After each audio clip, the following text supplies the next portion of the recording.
Next question here. Thank you.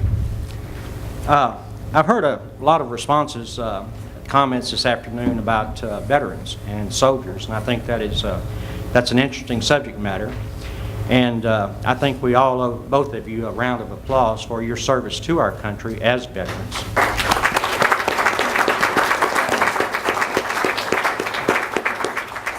I preface that with a question that relates to veterans, and I'd like to set the stage if I may.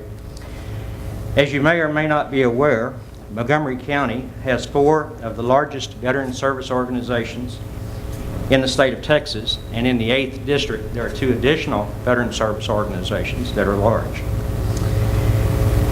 Prior to 1998, when a soldier went into the service, he was promised, he was promised no-cost medical care upon his expiration of time in service. In 2002, a means testing was implemented whereby veterans were categorized whether they were due this care or not. My question for each of you is, do you agree or disagree that the categorization of a veteran receiving care at the Veterans Administration Hospital was proper? If you are elected to Congress, will you agree or disagree to research this matter and possibly address it at one of your future forums? Thanks. Oh, and one last question. Do either one of you belong, I understand, do either one of you belong to the Veterans of Foreign Wars or the American Legion? Thank you. Thanks for your question. I am a member of the VFW, and I am looking into the American Legion and actually speaking there very soon. I already have looked into the process of categorization. I know that I was subject to it when I left the military. I know that most of the people working on my campaign have been subject to the categorization by the VA. I can't understand how our Congress ever came to allowing the VA to categorize people's health care when they came back. Veterans that fought in wars were promised that they were going to get their health care coverage. And the government has gone as far as from that point of saying we'll cover everybody to the point of saying that in recent times, and it was ridiculous, was Obama saying that he wanted veterans to pay for their coverage when they came home because it was their debt to their country, or it was their patriotic duty to pay for their wounds. Unbelievable that our representation would even mention something like that coming into things. I want to make sure that our veterans are getting the best care that they can get, and they're getting the care that they were promised. The promised care was, you go to war for us, we're going to take care of you. I want to make sure that the VA processes are streamlined. I know I've got 3 supporters that are have been waiting over 18 months for them just to get their categorization to see where they stand. One of them has a traumatic brain injury. I mean, this is seriously a non-issue. All they have to do is say, oh, wow, he's really not able to function normally anymore. Probably should make sure that he gets the care. He waited 18 months to get his categorization of 100% disabled, and now he's finally getting the care he needs. Why did it take 18 months for our government? Because the bureaucracy was in place that was just absolutely ridiculous. We need to streamline our services. Why do we need so many centers? Because there's so much bureaucracy. What can we do to fix it? We have to get in there and find out what rules they're following and get rid of them. And we have to come up with a better solution. I will talk more about that with you later if we want. I'm out of time. Thanks.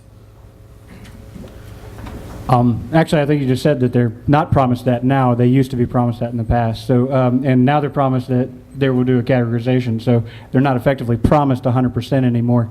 I think that we should take care of our veterans, absolutely. One of the things is not only get rid of the bureaucracy and streamline the bureaucracy that's there, but let's actually chop it off at its head, get rid of a lot of it. I've heard good things about this clinic over here in Montgomery County.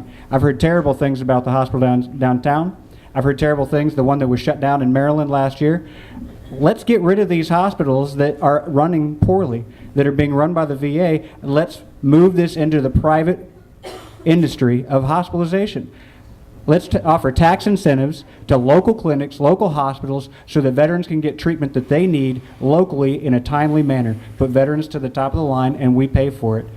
There is a cost factor. We have to take that into account. One of the reasons we have to fix the economy is because we don't have any money left. We are broke. We are $105 trillion in unfunded liabilities now.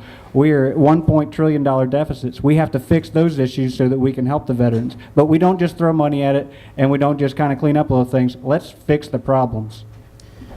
I'm glad you brought that up because actually in another one of my interviews on my CDs that we're handing out, I also talked about what are we going to do to make sure that these soldiers are getting the care that they need. And the veterans don't only, of course, get care from medically, but they also get it education-wise and job-wise and whatnot when they come back. But medically speaking, I mentioned that we want to make sure that we open up the private insurance companies to these guys. We want to make sure that we're giving them the money that they need to buy a good plan and get them out of the VA system altogether. The federal bureaucracy has to go, and we need to open it up to the private sector and let them give the care that we have benefited from in the past.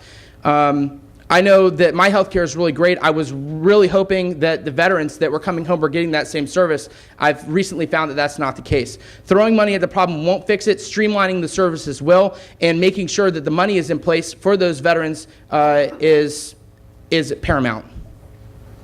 10 more minutes.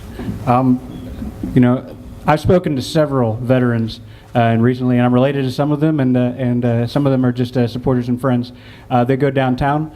For a 20-minute appointment, they spend 8 hours. I don't want to streamline that down to a 4-hour wait for a 20-minute appointment. I want to fix the problem and get it out to private health care where they can show up at an appointment just like you and I do and wait 20 minutes max. Hopefully they can get right in the door because they're a veteran and they deserve the best treatment.